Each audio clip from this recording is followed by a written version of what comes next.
What's going on, Packers Nation? Welcome into Pack-A-Day Live with the one and only Mike Wahle. You can find him on social media at MikeWall68, of course, Process to Perform as well. I am far less important, but you can find me at Andy Herman NFL. Mike, how are you doing on this wonderful Monday? I'm good, brother. Glad to be on the show. It was an interesting game. Let's just start there. How are you feeling about that big win over Arizona yesterday? We talked about it last week. This isn't a lucky win. It's a good win by a good football team who's just not playing perfect right now. Sometimes, this was one of those games where there's a couple moments in the game, whether it's the fourth down, deciding to go for it, whether it's stopping them on the 4th and 1, whether it's the constant barrage of pressure from Quay Walker and Micah Parsons throughout this game on defense. There's a lot of things you can point to and go, I really like what happened. Maybe it was from a play calling standpoint. I'm getting all over the place here, but they went under center more often, probably because they still suck in shotgun on the road because they can't hear the snap count. There's a lot of things that you're just kind of seeing evolve over the course of the season. There's a couple little chunks in here that you like, but once again, I think the problem with the Green Bay Packers is they played so well in week 1 versus the Lions that everybody's chasing that game still. And they're really that was the worst the Lions is ever going to play. And that was just one of the best kind of energy, everything. Micah Parsons' first game in Lambeau. It was just one of the best energy moments the Packers are going to have. So I think we just have maybe a little bit of a distorted view about, yes, they're a very, very good team, but I don't know if they were week 1 good. I think that was just circumstantial. No, that makes a ton of sense. Before we get into all of your amazing questions, do want to shout out Luigi's Frozen Pizza for sponsoring today's show. Make sure you get your Luigi's Victory Pizza wherever you get your favorite pizzas in your frozen freezer section of your favorite grocer. Find them over at luigispizza.com and, of course, on social media at Luigi's Pizza. Going with the ultra thin crust cheese myself today. Mike, let's get into all of these wonderful questions. We're going to start with Matt, who came in a little bit before the show started and asked, what do you think about Jordan Morgan getting all the snaps with no rotation? Is Sean Ryan hurt? Is there a reason that he's not playing? No. Then I don't get it. I just don't get it at all. It's hard. It becomes difficult because, again, we talked about it last week. I'm an offensive lineman. I struggled early in my career. I know what the struggle bus feels like. I've sat on every row and every seat. So I get what the struggle bus feels like. However, when you watch some of this stuff, and Jordan Morgan's doing some good things, but when you watch the inefficiency of our run game in particular, you can almost guarantee that he's directly involved. And it's nothing more than experience, footwork, technique, et cetera, and confidence. He certainly has the body type. I'm sure he has all the intangibles. I don't want to come on this show and constantly be like, what are we doing? But it really is surprising given how well I thought, in particular in the run game, Sean Ryan was doing compared to some of the other people on the interior offensive line. And then to bring this out, you go, it's like I'm doing a show after we record, Andy, and I was just pulling the clips together. Every clip. I mean, every single clip that's a negative run, you're like, oh, well, I can point why. It's tough. Yeah, I'm with you. I understand first round pick. I understand they want to get him in there. I think he's a talented player. I didn't think Sean Ryan was playing that poorly to get benched. And as you perfectly brought up last week, we don't know what's going on inside the building. We don't know if there's some other thing that is causing this or if it's late to meetings. And I'm not saying that is the case. I'm just saying we don't know what's going on. It does feel like it has to be something, though. It's like that's what we're both saying, right? It has to be something. Well, the weird thing is not to bring up Josh Myers or anything, but Josh Myers would always be like, yep, he's playing the best football of his career and all these things, always compliments no matter what happened. Anytime Sean Ryan's ever brought up, it's always from whether it's Ben Steno or Butkus or LaFleur, it's always yeah, we just need more consistency. It's not exactly been good enough. There's always even when he's coming off a good game, it's always there's something that's wrong with it or it needs to be better. So I'm sure there's something there and they see something as to why they don't want to play him, but especially in run blocking and especially when you kind of want to be a run first team, it's confusing that Sean Ryan isn't out there a little bit more, even if it is in a rotation. I'm with you. I've always liked Ryan and it's just been confounding a little bit. It's tough. I've been in that situation where this is the other thing that in the National Football League, and I'm not saying that this is what's happening with the Green Bay Packers and Sean Ryan right now, but the reality is whether it's a mandate from the head coach or the general manager, whether it's the offensive line coach likes one player more than the other, you can be in a room with a coach that doesn't want you to play. I've been in that room. You can be in a room that coach, no matter what. Ray Rhodes pulled me out of meetings my second year and started playing dominoes with me during meetings. And he goes, "Hey, just so you know, if you make one mistake, Beck is up in the room pining to get you benched every single game." This is year 2, the first year I've ever started. You know what I mean? So I've been there. Like I know this stuff happens. I don't know why it's happening here.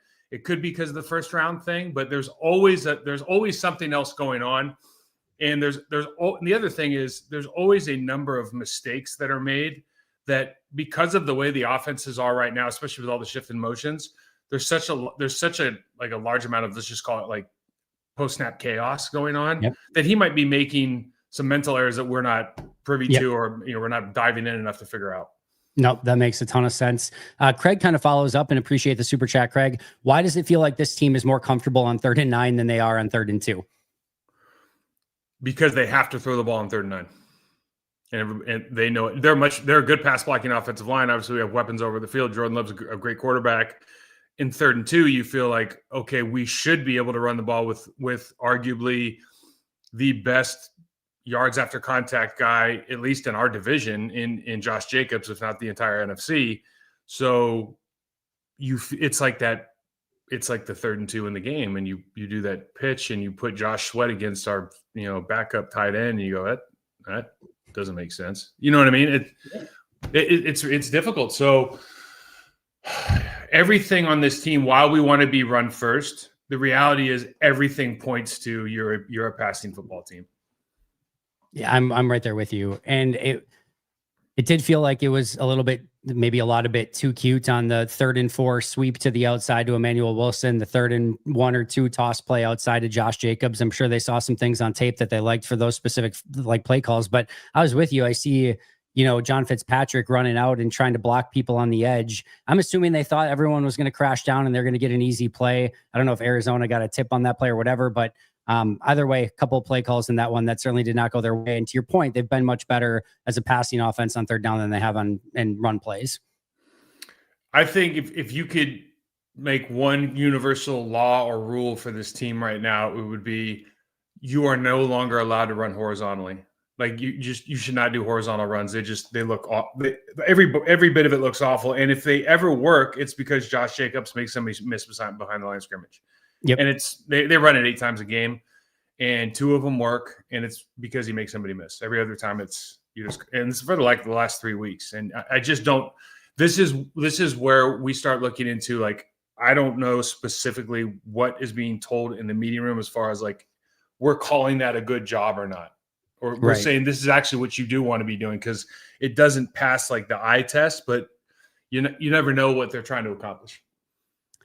Is part of it. And not that this is maybe an excuse for it.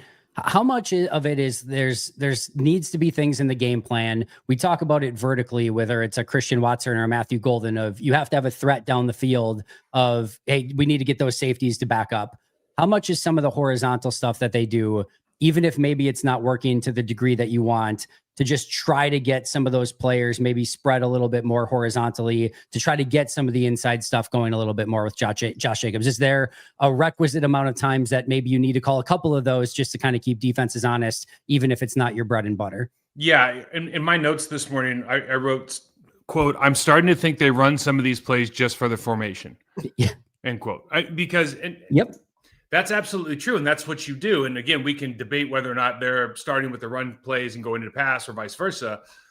I think the thing that I would say to that is, listen, there are multiple ways to run the football. Under center traditionally is if you're going to run in the 12 personnels and 13 personnels that we like to live in a lot of the running downs right now. The under center stuff is so good because it balances out the defense and it declares where the safety is going to drop more often than not. It makes it very obvious. What happens, and the other thing is, there's the distance between the running back and the line of scrimmage is consistently, let's just call it like 6.5, 7 yards. So they can hit downhill fast if they want to, and they can get to the tackle's backside or the play side or the front side of the guard fast. When you come across everything slows down and you have to go horizontal, particularly if you're going outside run, everything slows down. If you're in the pistol, you're back at like 8.5 yards, so it takes longer to hit the line of scrimmage. So all of that is to say that the linemen have to hold their blocks for longer. And that is, so when we talk about these different runs, maybe I should say formationally with a back offset running across where he has to take, 3 to 5 hard steps and then break. That's looking like it's not a great play for us because our guards keep getting blown up in the backfield. Yeah, I'm right there with you. Even on the inside run, the 3rd and 1 where they ran, the guards got blown up on that play too. We'll go to this one. MR Hull asks, why can't they run consistently against cover 2? Well, where are the biggest issues, just maybe in general, with this run game right now? Why is it not, despite wanting to be a run first team, why is it not better than where it's at right now? Well, we talked about it last week. They do a poor job of moving humans off the line of scrimmage. That's the easiest way to put it. My job is to take this person that doesn't want to move and move him back there. If I can do that, even a half a yard, even a foot, I'm winning and keeping pressure on that person so he can't retrace and get back into the play. So we have a really hard time with our landmarks, our footwork, and because of those two initial things, they have a very hard time maintaining their blocks. There's a great rep of Eldon Jenkins taking a perfect drop step, second step, getting his left shoulder on the outside eye of the nose tackle and running him downfield about 5 yards on an outside sweep play. It's clinic. It's clinic. We just don't see that enough, and we don't see that with enough the combination stuff. So a lot of teams, listen, the whole thing for as long as football has been around, as long as they've been having a passing game, is like if you have a 2 safety look and you can't run the football, you're not going to do very well. Right? The game's too hard. And right now there's some looks in the game, Andy, that there's 5 in the box. There's 5 in the box with the backer mirroring the running back offset. So there's literally nobody play side and they can all put, there's some plays that are just, it couldn't be easier to run the football. Right. And we just have this hard time because we can't consistently get we can't get really good double teams, and we have a hard time at 1 or 2 specific positions per play, not like the same guy every play, but 1 or 2 specific positions every play that kind of lose their one-on-one matchup. They don't have the Bakhtiari, the Lindsley, the couple of those, but it's just every play you're going to have. Not only are you moving people, but it's consistent every single play over and over. And it, like to your point, it might be a different guy every play, but every play, one of the guys is losing, and it's all it takes sometimes to completely blow up a play, unless Josh Jacobs pulls the rabbit out of his hat and makes 3 people miss and is able to get positive yardage out of it, which is great. I want to follow up with this because I think it's a really interesting question for people that are very frustrated or are concerned about the long-term, status of the team or anything like that. Do you feel that Green Bay can make a legitimate run with this run game the way that it is on offense right now? And then the follow-up to that would be, do you think that they can get better from where they're at right now? And do you have faith that they can get better? Because for me, as I looked at this on defense over the last few weeks, the big thing I said is like, they got to start creating more turnovers to make things easier for them. And on the offense as well. Like that's the big thing, is they weren't winning the turnover battle on offense right now. It feels to me, one of the big things that's just holding this team back is the run offense. And if they could just be a little bit more consistent and just have a little bit more efficiency with it, they would take a huge step in the right direction. Yeah, I couldn't agree with that more. I think we talked about it last week. You're literally a couple of corrections, consistent corrections in like minutia of footwork over the course of a game. And when people say this, I'm not exaggerating. That's 40 yards of offense. You're missing out on 40 yards of offense because of that. That's how significant it is, given the fact that you're going to run the ball 20 to 25 times a game.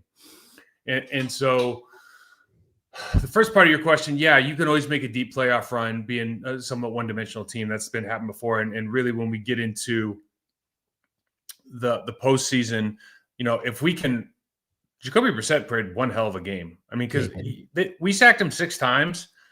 He was Quay Walker. I don't know. Jonathan Vilma is a pretty good commentator, but he didn't do a great job of addressing Quay Walker murdered that team. That poor running back. He probably went home and asked for some pie because he had a rough day at the office. And I mean, we talked about Micah Parsons, and Micah Parsons was on like the all glazed team. That's what he deservedly so. Like, he's an amazing player, but Quay was every bit as disruptive in that football game. He had an amazing game bringing pressure. But if we can do that, I think you have a chance for a lot of success, because those turnovers are going to come. Yep. Right. And I think the name of the game with this particular team when it gets in the playoffs is going to be turnovers. If you win the turnover battle, you're going to win, because you can just see with the way that Matt LaFleur calls plays, whether, people are bitching about he's too conservative, this or that. Like, it's all, he guy's an unbelievable play caller, and he puts people in great situations to be successful. Like the touchdown run for Josh Jacobs, a couple of their longer 7-8 yard runs are all scheme runs. Like, they just out scheme the guys. And so, I mean, and he makes a great cut, but he's put in that position because they take away the edge.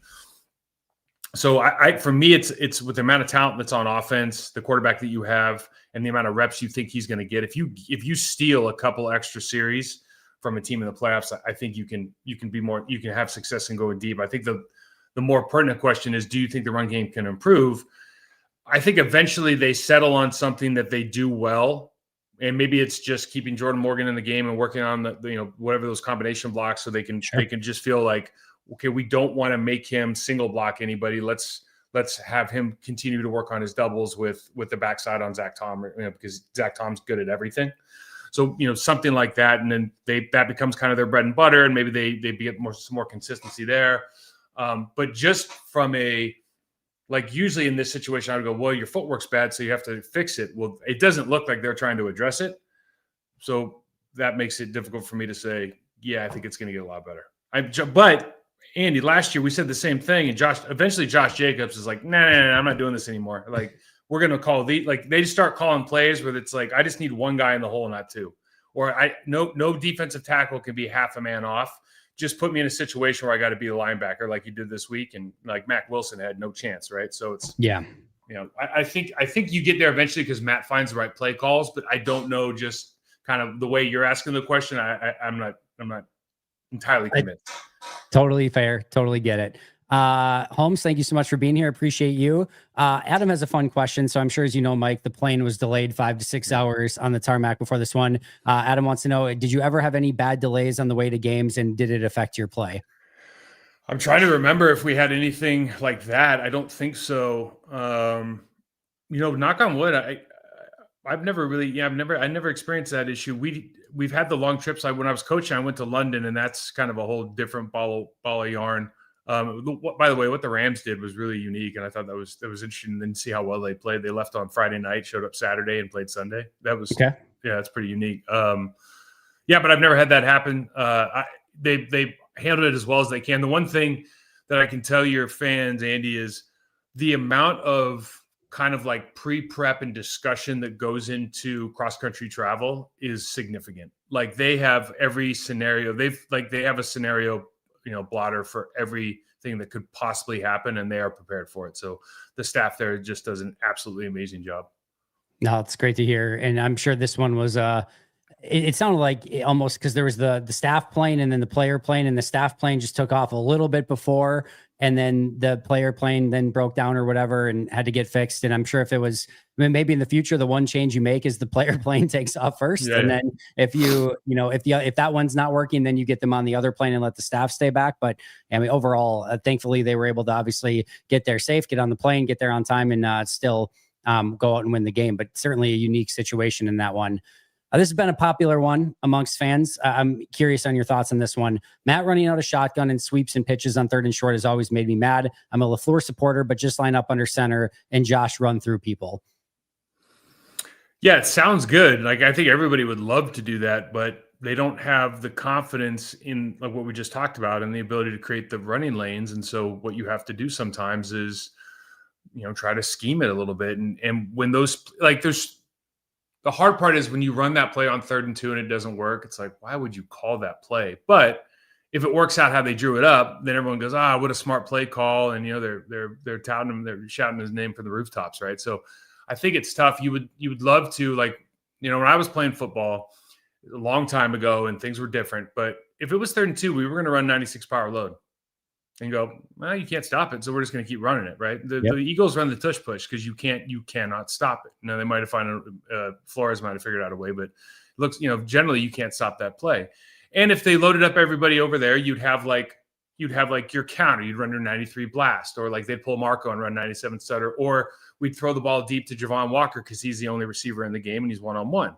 So we would start with this like truth, which would be, and this is how I would coach football, is like, we have this truth, and this truth is I feel really good about Zach Tom when it matters, winning his matchup.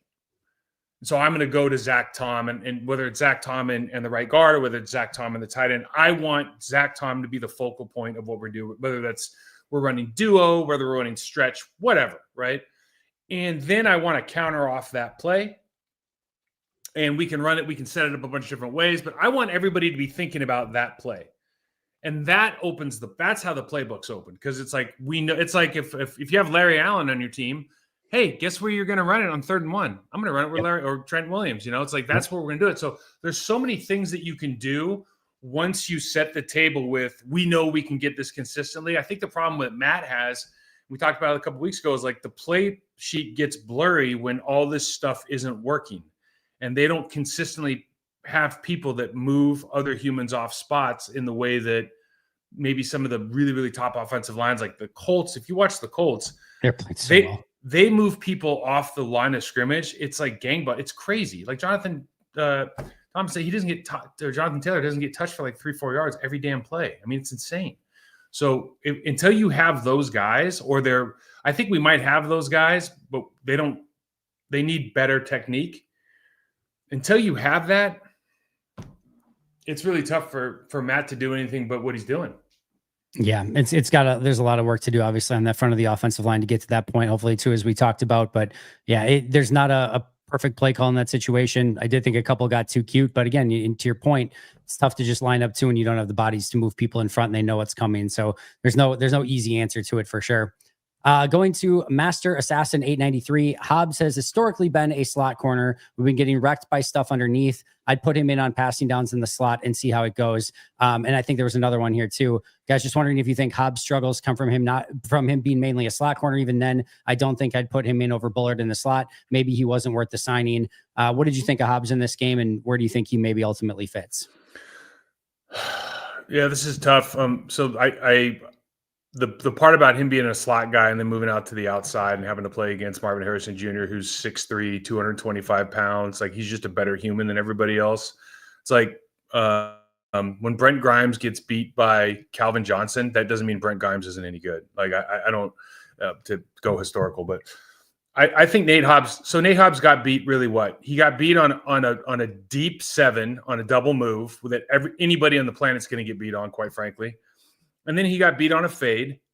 That guy's a good human. He made a good football play. The rest of the game, like when he on the deep dig, like that's a quarters play. The guy's not driving on. What's his name? Xavier McKinney's not driving on the damn dig. Like that's not his fault. Yeah. And people, I don't want to start throwing names out, but other people are getting beat in this game pretty handily. There's some busted coverages. There's a lot of bad stuff going on. Like I didn't watch the game. And I check social media like 3 times a game, and I'm like, Nate Hobbs is getting shit on. I'm like, for what? Like I didn't see that. Now, can everybody play a little bit better? Yeah, but like if you're going against, it's tough because you're like, hey, you're in the National Football League, but like Marvin Harrison Jr., we talked about it in your pre-shows and all this. Like, he is a freak. He was the best player in the draft. If as far as like things that a human can do to another human one-on-one, he's a real problem. So to get beat on the 7, or really to get beat on the fade, the one play, like the guy, yeah, maybe he had poor technique on that play, whatever, but I don't know, man. I do like bringing in Valentine again and putting him, but I don't know that I'm not taking Bullard out of the game. So yeah. If maybe the second part of that is maybe the draft pick or maybe the signing, just given the fact that Valentine was playing really well the first couple of games when he was hurt, maybe the signing just doesn't make a ton of sense. You got to live with it. Yeah, that could be the case. What did you think of that third and 14 where it was Harrison one-on-one with Hobbs with no safety help over the top? That seemed like an interesting call in that situation. But didn't they had a middle field close safety, Yeah, right? Yeah, I mean that's listen. I don't know. Yeah, to go at 3rd and 14, it's a situation where the quarterback is certainly going like, give him the old hand signal, like run the fade, obviously, right? Yeah, I think it's a good point. I think that's a tough call, but at the same time, we've been getting home. There was so much pressure in this game. Yeah. I mean, there was so much pressure in this game that Brissett's one of those quarterbacks where like he is everybody's fan, every fan's favorite player.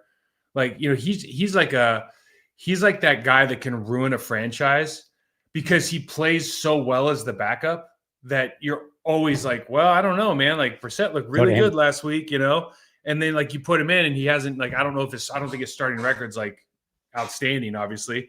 No. But he's a really, really good backup quarterback, man. Yeah, they've had a couple of those. Joe Flacco coming in for Joe Burrow a week ago, and now Jacoby Brissett, both having really good games. And then a couple of weeks from now, might see Andy Dalton. Bryce Young has got a high ankle sprain, and the Packers play the Panthers in a couple of weeks. Might see another veteran quarterback who might get the ball again a little bit out quicker than maybe some of the ones that, Joe Burrow would have obviously been amazing if he was healthy. That goes without saying. But, this week, maybe Brissett was actually a better option for Arizona in that game than Kyler Murray, and Dalton and Bryce Young's an interesting conversation as well. Yeah, it's interesting. The interesting part about the Kyler Murray versus Brissett is like, you knew or you felt if you watched the tape that we were going to be able to bring pressure. Obviously, I thought the game plan with bringing Quay as much as they did and bringing Evan Williams a couple times, like I thought that was fantastic. They did a great job. Brissett did way better than I thought he would. I just did way. Now, when you bring pressure on Kyler Murray, it's almost like you're scared to because he evades pressure so well that you wonder if I just wonder how they went into like Wednesday thinking that he was going to play. I just wonder how they were thinking about that because it's scary to bring pressure against a guy who's almost like behind the line of scrimmage. He's as difficult to tackle as there is. So my follow-up question to this would be, because I thought Brissett was awesome, but now we're sort of 3 weeks in a row where it was like, man, Dak just played awesome. And then, Joe Flacco just played awesome. And then Jacoby Brissett just played awesome. Yeah. And at some point, it's like, okay, we busted coverages too. Yeah. But we're not playing. I guess the interesting part is we're not playing well in the secondary. It's like, okay, we talk about Nate Hobbs, and I go, well, he only got beat twice, but they didn't drive on the dig. On the Trey McBride touchdown, Cooper's going like, they motion out, so Quay leaves. Cooper's got the tight end on the cross, and he just stands there and then realizes it like 5 steps later, like, oh, whoops. On the first down, on the first down to Trey out in the flat, because they bring Isaiah McDuffie in, they blitz him, and Cooper's got to go through traffic. He's already offset the wrong side, so he's already at an 8-yard deficit. And so there's things that don't, like, if you've got a veteran quarterback and the problem is if you have a veteran quarterback, you bring pressure, like they know where to throw the football. And especially guys who don't, like, you talk about the guys who we played against. Dak's not a great runner. Joe doesn't run. Brissett's not a great runner. So what are those guys really good at? Oh, processing and throwing. So when you do bring pressure, that's the thing about pressure, right? It's a feast-famine deal. So if you get home and we had 6 sacks, then you're like, okay, that was fantastic. But they usually know the answers before the ball's hiked. No, it makes a ton of sense. One last one, I think, before we get out of here. Andy, Mike, do you think Matt LaFleur's decision to go for it at the end instead of settling for the field goal was directly affected by Love? Do you think if he didn't intervene that Matt goes for 3? Matt did say after the game that when Jordan came off, he looked dejected, or I forget the exact verb that he used, but he was, clearly not happy about it, called the timeout, put the offense back on the field, and felt confidence that Jordan was going to be able to pick up the play. I guess my question more for you, Mike, is what did you think of the decision to initially have the field goal unit out, call the timeout, put the offense back on, and then the play call in that situation? Mature. I thought it was a mature decision, especially, you take the timeout, you reflect on it a little bit, you can always go back and kick the field goal. I'm sure he has, like, there are companies now that provide analytics if your team doesn't already do it in-house, but there's so many like stats around your specific team, when you should and shouldn't go for things. What are the odds of winning? I'm sure he has all that information at his fingertips, right? But a lot of this stuff still comes down to, do you understand the flow of the game? Do you feel like you have a play that can win in that situation? What have you been doing that works, and do you feel like it's replicable in this situation? And what Matt is such a good play caller. It almost seems like when you cross the 40 going out, you should never kick the ball unless it's like 4th and 5+. If it's like anything like 4th and 4 in, like you just have this full confidence. And I know they're not always going to get it, but even on the first 4th down when they hit it, like that was a perfect play call. It was. I mean, did you see the inside when they looked like they were going to run the crosser, and then he bumps it back out, but it grabs the backside safety and Dobbs is wide. You're going like, what a freaking play call, man. It was phenomenal. And so when you've got that, that's a weapon too. We don't really talk about, like, Matt LaFleur is a weapon when it comes to play calling. And when you have a weapon like that, it's like, don't put him on the sideline, man. Get back out there. Let's go. I'm right there with you. I'm glad you brought up that 4th down call to Dobbs too. There are a few things that agitate me as much as when a play like that fails, and then the initial reaction is, why are you not just trying to get the first down? And it's like, they just drew up a play that had a wide open touchdown. Like, you would take that play. I don't care if it's a 1st and 30 or a 4th and 1 or any other down and distance. You drew up a play for a wide open receiver for a touchdown, and your quarterback and receiver just have to execute that. And they didn't. And it sucks that they didn't, but that's, from a play calling standpoint, I don't know what more you could possibly want. And I would sure Jordan Love would say the same thing of like, I don't care the down distance. I want that opportunity to throw that ball to Romeo Dobbs every single time. Missed that one. It sucks, but I could not love that play call anymore. Yeah, it's fantastic play call. And he really is he's a weapon for the offense because of the way that he calls plays and all of the different ways he can manipulate a defense and how well it's thought out. And the utilization of the different skill position players that we have on this team. So you want to, that's why we talk about the playoffs and just getting those extra reps. Like, it's so important because you have a good quarterback, you have a good wide receiver room, you have a great tight end, you have a great running back, and all you need is just more. Just feed them more and more and more. How many reps can we get where we get these shot plays? Like, Andy, I don't know what the numbers are, but I'm sure there's a ratio of 5-yard hitches to shot plays that we have. I'm sure they have some formula that Matt's going like, all right, for every short and medium throw, I want to have, for every 8 short and medium throws, I want to have 1 designed, go for it. And I don't know what that is, but I don't know what that ratio is. It's different for every coach. But he seems to, like, in my opinion, he seems to do that pretty well. We just don't always connect. You remember last year, there were a ton of like coulda, woulda, shouldas that were great. Yeah, just inches away. Great play calls though. And it's like, just because those don't hit, it's like if you're in Vegas and they give you odds, like, you put all your money on the table, man. You don't just go conservative. Like, throw it out there. Let's see what you got, baby. I'm right there with you. I know what you're all thinking. You want more Mike Wahle. Well, I've got great news for you. Mike and I will be back tomorrow with the full podcast tomorrow, breaking down everything from this game. Also, Mike's film reviews from this past week with Arizona, as well as looking forward to this week to Pittsburgh, will be up on the channel as well. Looking forward to those. Mike, any thoughts before we get out of here? No, man. Just remember, these are good wins from a good football team. Got to keep improving. All the stuff we talk about on here is exciting because it's fixable. I'm hoping they fix it. I'm right there with you. I think they will fix it. Still 4-1-1, top of the NFC North. And depending on what happens tonight with Detroit and Tampa Bay, could be the top team in the NFC as well. Quick shout out to Sleeper. Make sure to get your Sleeper picks in. 100% match up to $100 by utilizing code PACKADAY. I've got Baker Mayfield with an interception tonight. I've got Baker Mayfield with yards, and I'm on Ross St. Brown with yards as well. So make sure to check that out if you haven't already. Plus, they have a free play up to $20 as well with no deposit needed. Terms and conditions apply. Check that out over on Sleeper when you get a chance. Available in more than 25 states. For Mike Wahle, I'm Andy Herman. We'll be back tomorrow with a full episode. But until next time, and as always, go Pack Go.